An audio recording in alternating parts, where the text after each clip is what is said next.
This is Dr. Rodriguez, Psych 101, Chapter 9, Development. We're continuing on looking at cognitive development in infancy and childhood. When I think of cognitive, I think of Piaget. Piaget's name should come to mind.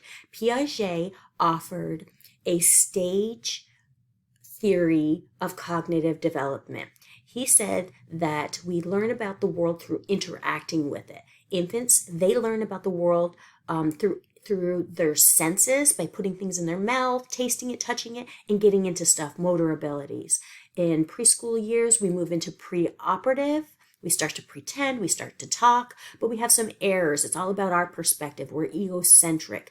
And it's all about perception, what we see rather than logic.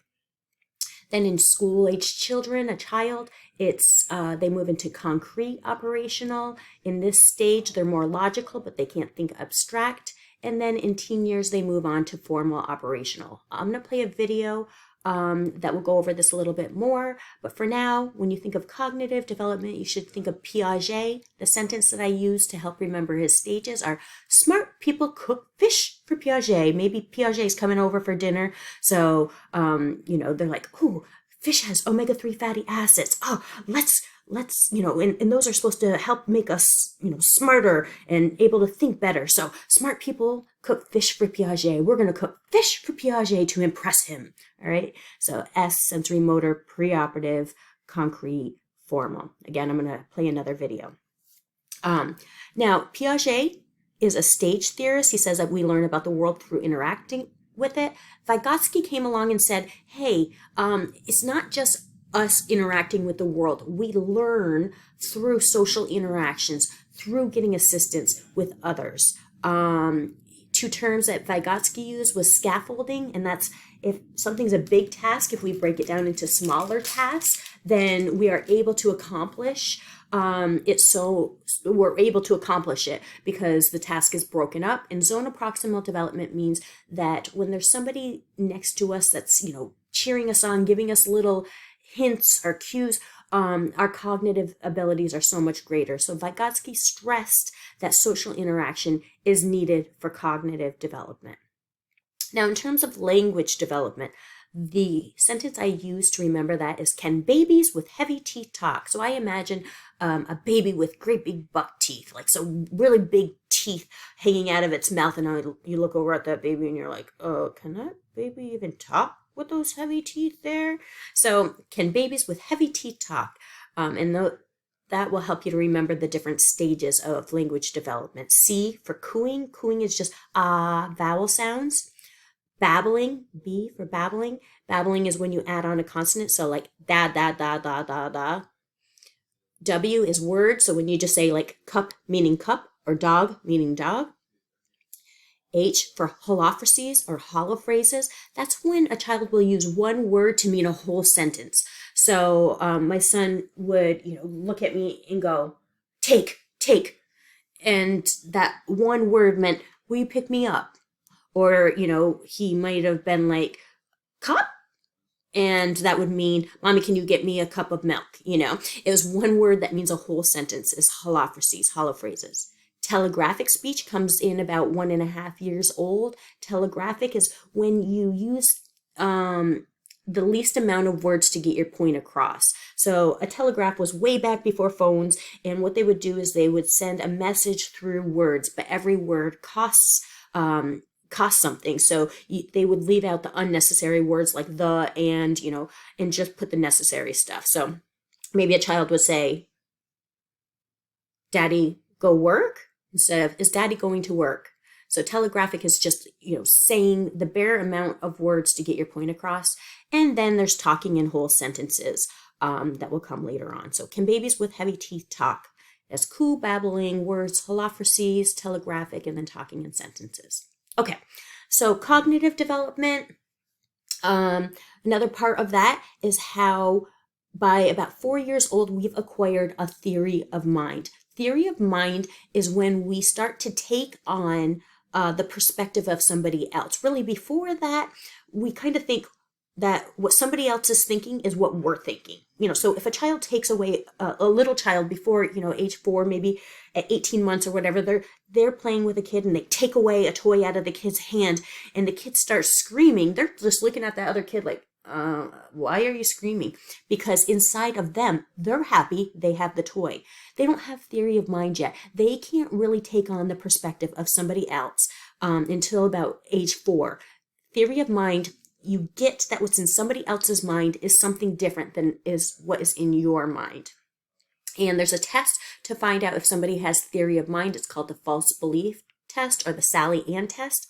I will insert a video that will give a little bit more information about theory of mind, Sally Ann test. So theory of mind, understanding that something that somebody else has different information in their head or is experiencing different emotions. When you acquire that just helps with empathy. Once you understand that somebody else is feeling something different, you start to feel empathy, right? All right, looking at moral development in infancy and childhood and beyond. So Kohlberg offered morality theory. So he said that we make decisions based on what is right and wrong, are on what is right and wrong differently throughout our lives. So he has 3 stages: pre-conventional, conventional, and post-conventional. So pre-conventional is like early childhood, like preschooler. They don't really know the conventions, the rules of society. This is before they understand the conventions or the rules of society. Pre-conventional kids, young kids, they make decisions based on if they're going to get a reward or a punishment. Are they going to get a sticker or a timeout? So morality, according to Kohlberg, in early childhood is all about rewards and punishments. Then moving on to, older kids into teen years, early teen is, so school age child, they into teens, it's more about what are the rules of society, not wanting to rock the boat, wanting to be accepted by others. So they're going along with the conventions of society. They're going along with the rules. They're going along with the conventional way of doing things. All right. So it's all about the rules. So if somebody swears, "Ooh, you're not supposed to swear," or, this is the time of if your friend jumped off of a bridge, would you too? So Kohlberg said that, in the conventional stage, you make moral decisions based on the conventions or the rules of society and what everybody else is doing. Post-conventional is when you are beyond the conventions of society. You're beyond the rules. You say, I don't care what everybody else is doing or what the rules are. What I think is right for the greater good is this. So this might be an abolitionist. The rules of the day during slavery was that slavery was legal. So that was the convention of society, and people were going along with it. So somebody in conventional stage of morality would be like, "Hey, it's the law, and everybody else is doing it." So that's conventional. Now, an abolitionist who is fighting against slavery would be more in the post-conventional and says, I don't care if it's the rules. It is wrong. It is morally wrong, to be owning a person. So they're beyond post-convention. They're beyond the rules. It's more of a, I don't care. It's the right thing to do for the greater good. So when you think of Kohlberg, think about the 3 stages of morality: pre-conventional, preschoolers, young kids, rewards and punishments; conventional, older kiddos into teen years. It's all about the rules and acceptance. Post-conventional is more about our own moral rules that we have for the greater good. And to figure out what stage of moral development you're in, you can use the Heinz dilemma test. And I'm going to insert a video that will let you see that. Now we're going to go on to personality development in infancy and childhood. When you're talking about psychosocial development, you should think of Erikson. Erikson had a psychosocial stage theory of development. So I'm going to play a video that's going to go into the stages and explaining them and giving you ways to remember it. But for now, I just want you to know that Erikson has the psychosocial developmental stages. There are 8 of them. In infancy, he said that babies are learning to trust Their mothers trust people to take care of them. They have to balance that out with a sense of mistrust, a stranger danger. Toddlers, they're trying to figure out how to do things on their own. And sometimes they're not going to be able to do it and they're going to feel shame. They have to balance out these two feelings. A preschooler is going to have their own goals. They're going to take the initiative and go out and try to accomplish some goals. And, sometimes they're going to fail at that and they're going to feel guilty. School-age kiddos, they're going to be doing a lot of work at school, making friends, learning to read. So they're very industrious. They're doing a lot of work, but they're not always going to win the spelling bee, right? They're not always going to get an A. So they're going to have to balance out that industry, that working hard, with a sense of inferiority. So Erickson said that in childhood, these are the main stages that they're working through. We'll be looking at Erickson more in another video. In terms of gender identity, gender is our social roles. If we're a woman, if we're a man, if we're feminine, if we're masculine, it's more of the social roles that are assigned to us based usually on our sex, if we have a penis or a vagina. So sex refers to the biological aspects. Are we born with a penis, vagina? Are we male? Are we female? It's more of that chromosomal and physical part, whereas gender is more of the social roles.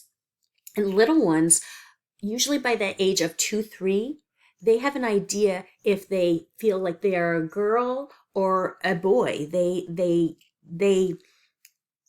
have a sense of that from a very young age. And you might even see a 2-year-old, 3-year-old who maybe is born with a penis saying, I'm a girl.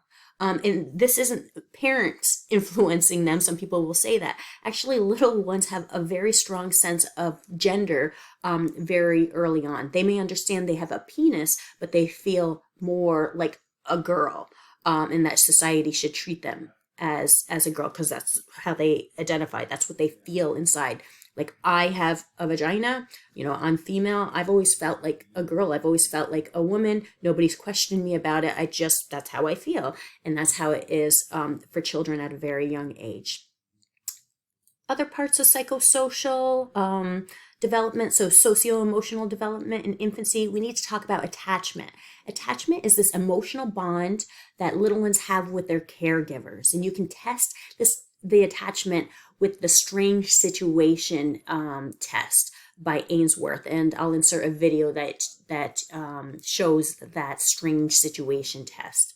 So little ones can have a secure or an insecure attachment. Most babies have a secure attachment. When you have a secure attachment, the child will use the parent as a secure base. They will go out and explore, the world, the playground, while knowing that they can run back and be able to get support from their parent. So they have a good connection. They get warmth from their parent. In the strange situation, the child might cry when the mom leaves, but initiates contact, goes and runs to the mom and will stop crying pretty quickly and go back to playing because they know that if mom leaves, they might be sad, but they can rely on mom to come back. Then there's these 3 different types of insecure attachment: avoidant, and that's where a baby will be really crying a lot when the mom leaves, but ignore them ignore the parent when they return. They avoid them. Resistant ambivalent, it's difficult to comfort this baby. Maybe the baby will approach the parent, but then, not really want to be picked up. So it's like this ambivalent, this confusing, this resistant type of attachment. And then disorganized, disoriented, they usually will fear the parent, and your attachment style in infancy will affect how you attach in later friendship relationships and love relationships. Your early attachment can have an impact on later relationships. All right, Harry Harlow said that he did this monkey experiment that said, not only do we need to be fed, but we need contact comfort. We need soft things. We need to be touched in order for us to grow. If we don't get that contact comfort, then we fail to thrive. So to have an attachment, it goes beyond just feeding and the biological stuff. We also need that touch. And then we develop relationships and emotions. It's a lot of social referencing. Social referencing means when a little one looks at a parent or a caregiver to see how they should react to something, maybe when they fall down or a stranger